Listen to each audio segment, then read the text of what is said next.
अस्सलाम वालेकुम। अच्छा, हम राइट्स एंड ड्यूटीज कर रहे थे, उसमें मैंने आपको राइट्स का बताया है अभी कि राइट्स का इंट्रोडक्शन दिया है, हमने डेफिनेशंस देखी थी कुछ थ्योरीज के, देन हमने एक एनालिसिस देखा था रिलेशनशिप का between rights, governance and societal stability. Then हम थ्योरीज पे आए थे। थ्योरीज में हमने natural law school of jurisprudence किया था, देन हम लीगल जो लॉ स्कूल ऑफ ज्यूरिस्प्रूडेंस किया था, उसको हम लीगल पॉजिटिविज्म भी बोलते हैं। वहां पर भी मैंने आपको बताया था ज्यूरिस्प्रूडेंस का मतलब होता है theory and philosophy of law, मतलब कि स्टडी ऑफ लॉ। और there are different schools of law, तो मतलब कि there are different schools of jurisprudence. अब यहाँ पे आप ये बोलो मैम आपने यहाँ पे राइट्स राइट्स क्यों नहीं देखा, उसकी वजह ये है कि देखो लॉ ही तो राइट्स देता है ना। अब लॉ को पढ़ेंगे तो ऑटोमेटिकली हम राइट्स को ही पढ़ेंगे। नेचुरल स्कूल ये बोलता था कि राइट्स हमारे पास नेचुरल हैं, हमें गॉड गिफ्टेड है, गॉड ने हमें दिए हैं। गवर्नमेंट सिर्फ एक एजेंसी है जो राइट्स को प्रोटेक्ट करती है। लीगल पॉजिटिविज्म जो लीगल स्कूल है, जो लीगल राइट्स की थ्योरी है, वो कहती है कि राइट्स कोई भी नेचुरल नहीं है, ना ही कोई हायर पावर दे रही है, बल्कि गवर्नमेंट बनाती है। हिस्टोरिकल स्कूल क्या कहता है? हिस्टोरिकल स्कूल डिफरेंट है, ये बोलता है हमारे जो लॉज होते हैं, जो हमारे राइट्स होते हैं, वो खुद ही डिवेलप होते हैं हमारे कल्चर के लिहाज से, हमारे कस्टम के लिहाज से, हमारे वैल्यूज के लिहाज से, हमारे हिस्टोरिकल एक्सपीरियंस के लिहाज से Aahista Aahista rights and laws खुद को चेंज करते हैं। ऑर्गेनिक ग्रोथ कौन सी होती है? Natural growth. हम कहते हैं ना तुम्हारे सब्सक्राइबर्स, लोगों से सब्सक्राइबर्स ना कराओ, मतलब कि आर्टिफिशियल सब्सक्राइबर्स ना कराओ। ऑर्गेनिक ग्रोथ होने दो, खुद ही बढ़ने दो, जिसके सामने आया वो खुद करे, मतलब ऑर्गेनिक ग्रोथ है। ठीक है। हम ऑर्गेनिक ग्रोथ तो कहते हैं। अब यहाँ पे आप ये कह सकते हो कि मैम लाश खुद कैसे बनते? कोई तो इंसान ही बनाता होगा ना। जब मैंने आपसे कहा, यहाँ पे एक एग्जांपल लो, मैंने आपसे बोला बोला कि अपने सब्सक्राइबर्स की ग्रोथ ऑर्गेनिक होने दो। आप कहते हो नॉर्मली एक दूसरे को यार ऑर्गेनिक ग्रोथ होने दो। वो ऑर्गेनिक ग्रोथ करते तो लोग ही सब्सक्राइब है, लेकिन ग्रोथ नेचुरल एक ऑर्गेनिक हो रही होती है यहाँ पे। हमारे सोसाइटी में जब हमारा कल्चर आहिस्ता आहिस्ता चेंज होता है ना, लोगों का point of view, collective consciousness, आपकी सोसाइटी में लोगों का सोचने का तरीका जब चेंज होता है ना, तो वो लॉज ऑटोमेटिकली उनके साथ चेंज होते हैं। और गवर्नमेंट सिर्फ लोगों की सोच देख के वो लॉ बना देती है बस, के साथ साथ सोसाइटी में पहले चेंज आता है, देन लॉ बनता है। ये सोशियोलॉजिकल स्कूल क्या कहता है कि सोसाइटी में उसी टाइम जो है ना एकदम लेजिस्लेटिव प्रोसेस से जाके लॉ बन जाए। ये मैं आपको बताऊंगी इसमें। ये क्या कहता है, सोसाइटी में आहिस्ता आहिस्ता कल्चर अगर चेंज होने लगे, जैसे हमारे यहाँ पे सेम सेक्स रिलेशनशिप्स नहीं है, या सोसाइटी में पहले हुआ ही नहीं करते थे।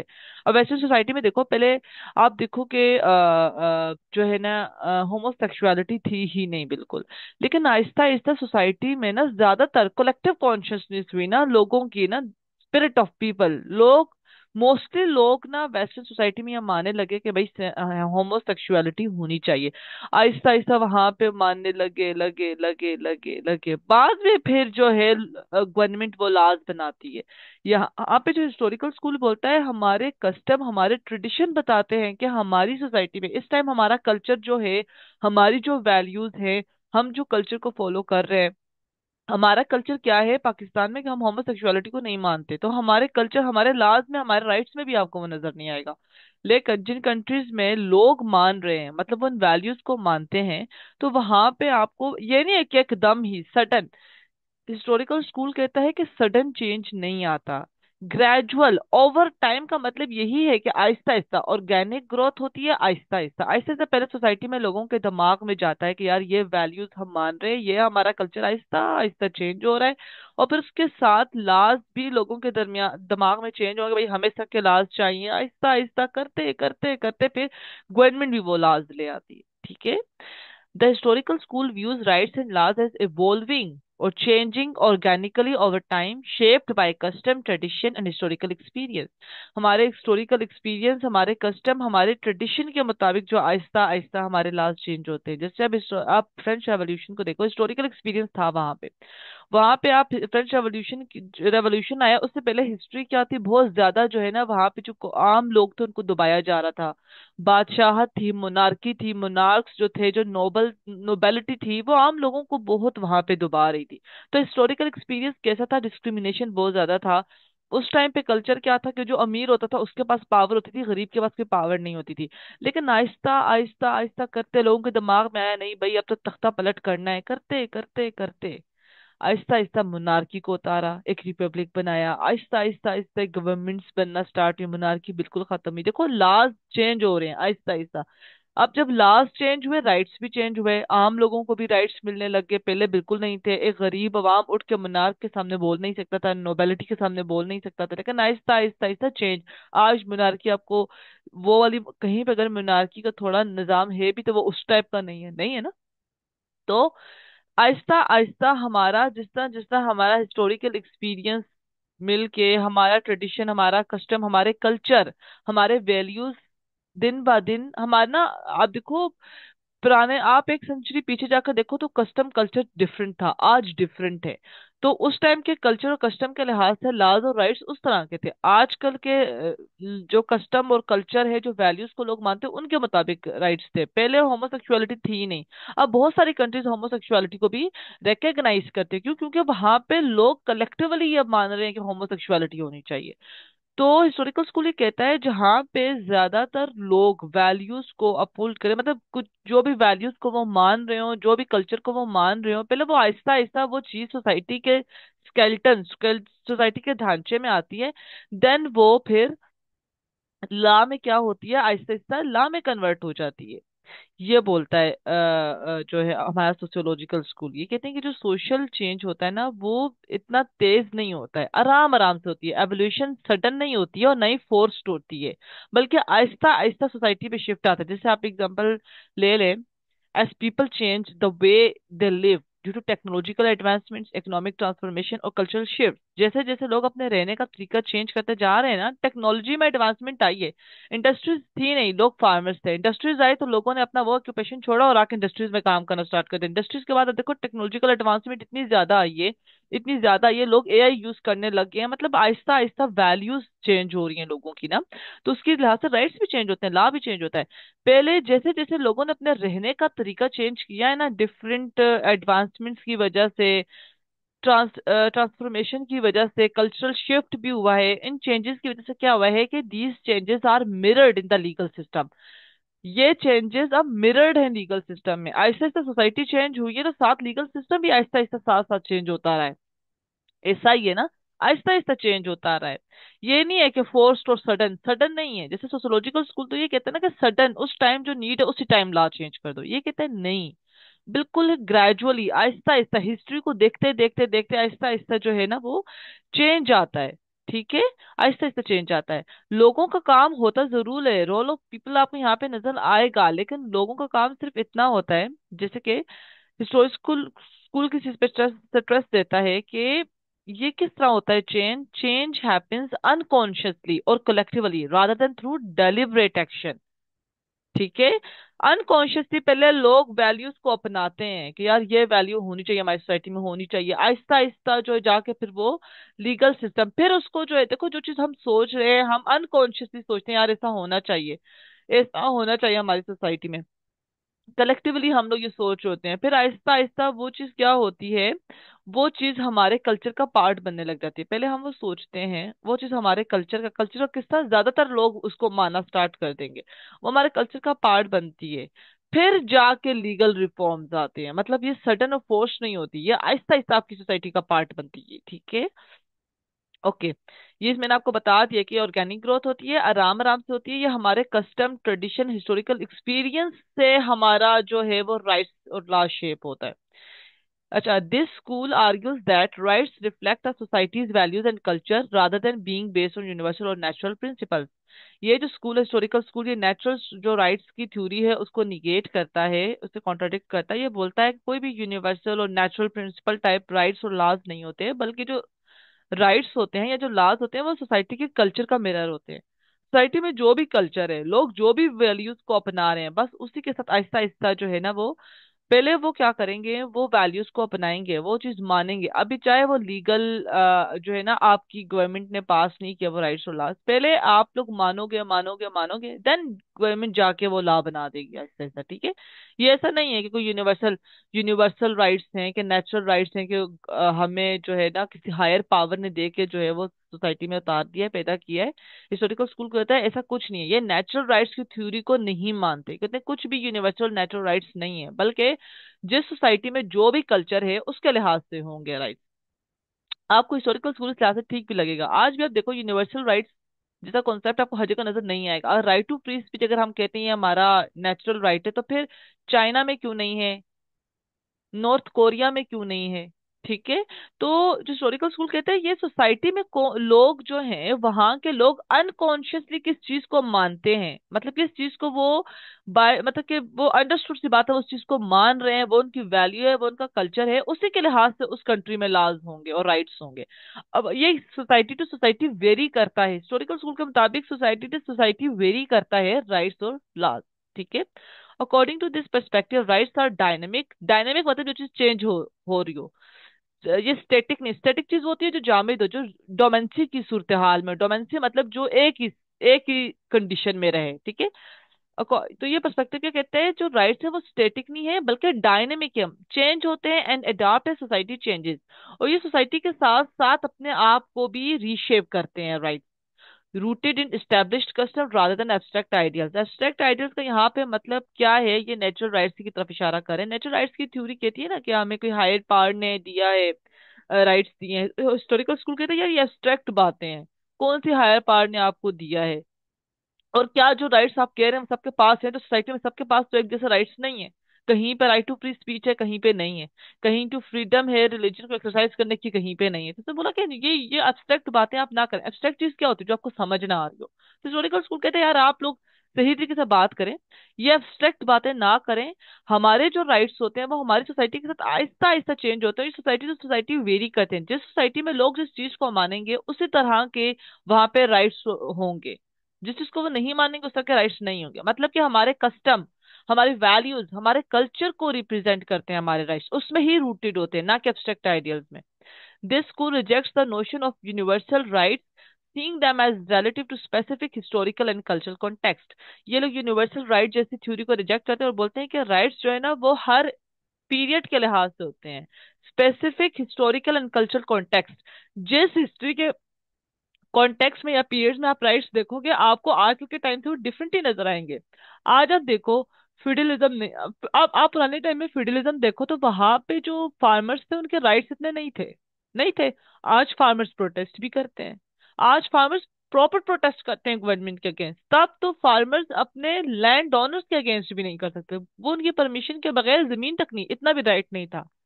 तो ये बोलते हैं कि यार हिस्ट्री पे ना, आप हिस्ट्री के कौन से बाब पर कौन से चैप्टर पे बैठे हो ये डिसाइड करता है कि उधर राइट्स कौन से होंगे, ना कि ये कि यूनिवर्सल राइट्स है।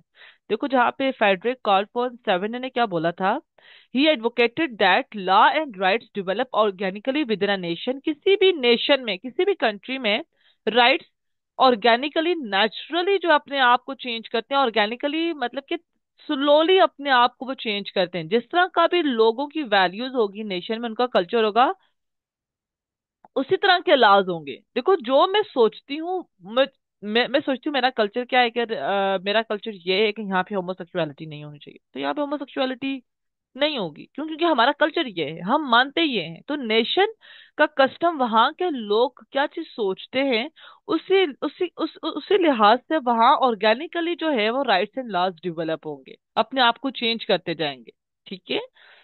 And any attempt, अच्छा, he advocated that laws and rights develop organically within a nation, and any attempt to impose abstract or universal legal principles is misguided। Patrick ने ये बोला कि किसी भी सोसाइटी में राइट्स जो है ना वो आपके कस्टम, आपके कल्चर से निकल के आते हैं, आपकी वैल्यूज से, आप सोच क्या रहे हो, सोचते क्या हो, आपका कल्चर क्या है, आपके वैल्यूज क्या, उससे आपके राइट्स और लॉज निकल के आते हैं। ना कि आप किसी भी सोसाइटी में जाके किसी भी टाइम पीरियड में जाके ये बोल दो भाई यूनिवर्सल राइट्स है। तो उसने बोला यूनिवर्सल राइट्स को इम्पोज करना सिर्फ आप सोसाइटी को मिसगाइड कर रहे हो, ठीक है। यूनिवर्सल राइट्स को इम्पोज करना आप सोसाइटी को मिसगाइड कर रहे हो। हर सोसाइटी अपने कल्चर के लिहाज से उनके लॉज और राइट्स होते हैं, ना कि आप यूनिवर्सल राइट्स का बोल के सोसाइटी को मिसगाइड करने लग जाओ। अगर यूनिवर्सल राइट्स हैं तो आज क्यों नहीं right to free speech China के पास, वही बात मैं कह रही हूँ ना। तो नहीं है अगर right to free speech China के लोगों के पास, इसका मतलब क्या है कि हिस्टोरिकल स्कूल जो कह रहा है कि वहां पे जो कलेक्टिव कलेक्टिवली वो जो मानते हैं चाइना में, या वो लोग जो समझते हैं उनका जो कल्चर है वो उस लिहाज से चल रहे हैं, वो अपने आइडियोलॉजीज के लिहाज से चल रहे हैं, उनकी आइडियोलॉजीज उनकी वैल्यूज है, वो कम्युनिज्म को मानते हैं, वो कलेक्टिविज्म को मानते हैं, तो वो फ्री स्पीच को रिस्ट्रिक्ट करते हैं कलेक्टिव वेलफेयर के लिए। ठीक है। तो फेड्रिक ने ये बोला है कि नेचुरल राइट्स और यूनिवर्सल लीगल प्रिंसिपल्स और एब्स्ट्रैक्ट प्रिंसिपल्स को अम्पोज करना मिसगाइड करने के बराबर है। क्यों? क्योंकि जो लॉज एंड राइट्स होते हैं वो ऑर्गेनिकली डेवलप होते हैं किसी भी नेशन के अंदर। ठीक है। अच्छा, हेनरी मेन हिस्टोरियन है, प्रोफेसर, इन्होंने क्या बोला था? He propose that societies evolve from status based rights to contract based rights as they develop from primitive to modern legal system. Primitive to modern देखो हिस्टोरिकल एक्सपीरियंसेस की यहाँ पे बात की उन्होंने बोला कि हिस्ट्री से चलते आए तो हमें नजर आएगा कि हर बार हर हिस्ट्री में डिफरेंट टाइम में डिफरेंट सेंचुरीज में आपको अलग अलग तरह के राइट्स एंड लॉज नजर आएंगे। अगर अलग अलग नजर आ रहे हैं इसका मतलब क्या है? यूनिवर्सल राइट्स हैं नहीं। ठीक है, उसको ये फिर नहीं मानते।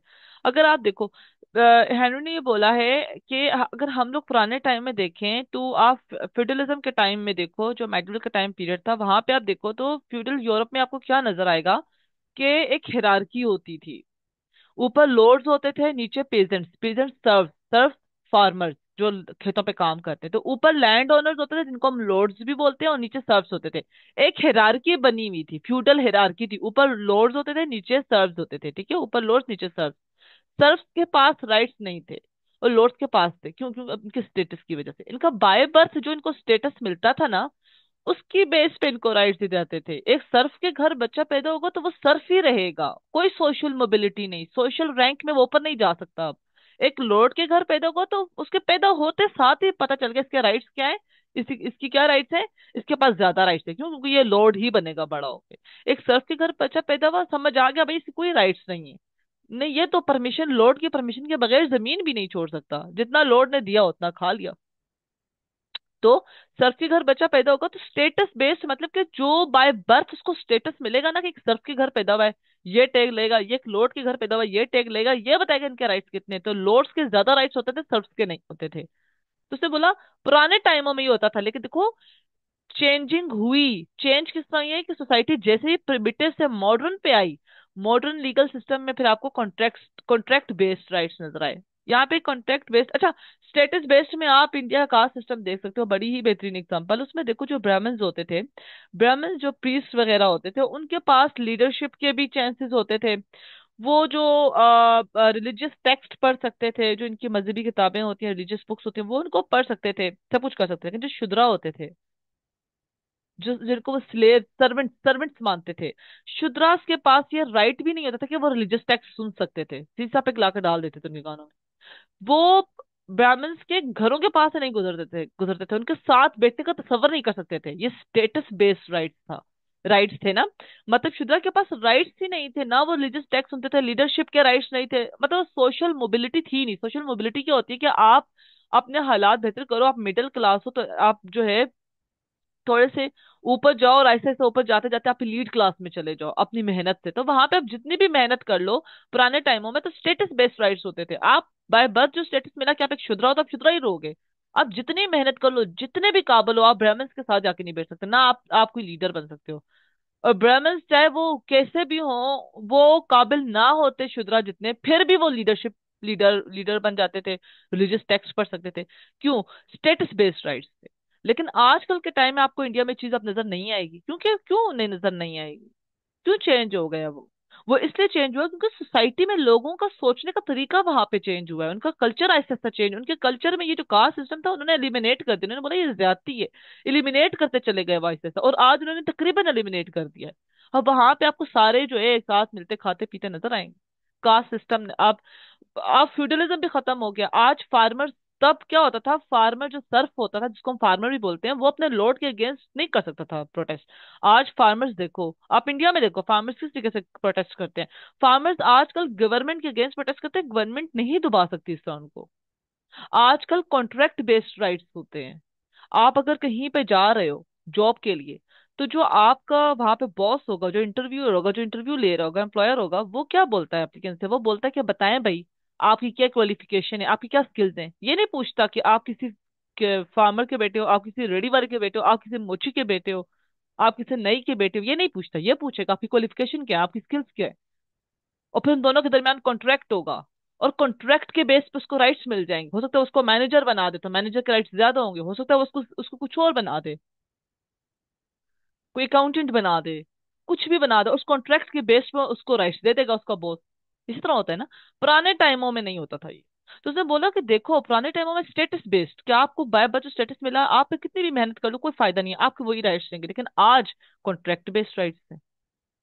वो वाली चीजें, वो डिस्क्रिमिनेशन आज आपको, वो वाला डिस्क्रिमिनेशन आज आपको नजर नहीं आएगा। और इनक्वालिटीज आ गई हैं टेक्नोलॉजी की वजह से, ये आ गई हैं उल्टा, लेकिन वो वाला डिस्क्रिमिनेशन नहीं नजर आएगा। क्यों? क्योंकि लोगों के सोचने, लोग आहिस्ता आहिस्ता, उस टाइम पे सिर्फ खेती बाड़ी का टाइम था, आहिस्ता आहिस्ता एडवांसमेंट हुई, कमर्शियल रेवोल्यूशन आया, इंडस्ट्रीज आई तो लोगों ने खेतों में काम करना को छोड़ के सीधा आ गए इंडस्ट्रीज में काम करने के लिए। इंडस्ट्रीज में काम करने आए तो वहां पर rights and duties Aahista Aahista change होती थी। जब आपका सोचने का तरीका चेंज होता है, आपकी सोसाइटी में एडवांसमेंट्स आती है ना, तो लोगों का कल्चर भी आहिस्ता आहिस्ता चेंज होता जाता है। आहिस्ता आहिस्ता वो सोचने का तरीका उनका चेंज होता जा रहा होता है। जिस तरह डिफरेंट आइडियोलॉजीज आती हैं, तो आइडियोलॉजीज जब इम्प्रूव होकर आती हैं, तो आपको पता है लीगल सिस्टम भी ऐसे ऐसे चेंज होने लग जाता है, लोगों को सोचने का तरीका चेंज होता है। वही बच्चे जब बड़े बड़े फिलोसफर्स की बुक्स पढ़ते हैं, तो वो देखो कलेक्टिव चेंज आता है, उनके उनके जहन डिफरेंट तरीके से सोचते हैं, पब्लिक ओपिनियन चेंज होता है, और फिर आहिस्ता आहिस्ता वो पब्लिक ओपिनियन इतना चेंज हो जाता है कि लीगल सिस्टम में चेंज, आपकी आपके पास लोग, आपकी गवर्नमेंट वो वाले राइट्स आपको लॉ की सूरत में बनाकर दे देती है। ठीक है। तो ये जो हिस्टोरिकल स्कूल है, ये क्या कहता है कि आहिस्ता आहिस्ता जब जब सोसाइटी चेंज होती है, आपके सोचने का तरीका चेंज होता है, आपकी कस्टम, आपका ट्रेडिशन चेंज होता है, तो आहिस्ता आहिस्ता जो है आपका कल्चर भी चेंज होता है, आपके राइट्स भी चेंज होते हैं। तो इन्होंने यही बोला है कि organically gradually Aahista Aahista change होते हैं, ये नहीं कि सडन एंड फोर्स्ड नहीं होता। ये नहीं होता कि लीगल सिस्टम डायरेक्टली फोर्स कर देगा। डायरेक्टली आज आपने बोला, सोसाइटी में लोगों ने उठ के बोला हमारी ये नीड्स हैं, और गवर्नमेंट ने उसी टाइम ला बना दिया, ऐसा नहीं है। ये बोलते हैं कि बहुत ही ग्रेजुअली कल्चर के साथ साथ साथ साथ चेंजिंग्स आती हैं, देन फिर आपके लीगल जो आपका कॉन्स्टिट्यूशन है उसमें भी वो राइट्स आपको दे दिए जाते हैं। ठीक है। ये था हिस्टोरिकल स्कूल। इसके बाद हम सोशियोलॉजिकल स्कूल करेंगे, और फिर उसके बाद हम मजीद आगे करेंगे। आई होप आप लोगों को समझ आ गया हो हिस्टोरिकल स्कूल। अगर इसमें आपको अगर कुछ भी समझना है तो प्लीज मुझसे पूछ लीजिएगा। जब मैं आपको सोशियोलॉजिकल स्कूल कराऊंगी तो इसके अंदर मैं इन दोनों का कंपैरिजन भी एक यहाँ पे ऐड कर दूंगी, ताकि आप दोनों को समझ आ जाए। ठीक है। वैसे इन दोनों में कोई जो है इतनी मुश्किल चीज नहीं, जो आपको समझना है आपको जरूर समझ आ जाएगा। चलो, कोई भी क्वेश्चन हुआ प्लीज मुझसे पूछ लीजिएगा। Thank you. Allah Hafiz.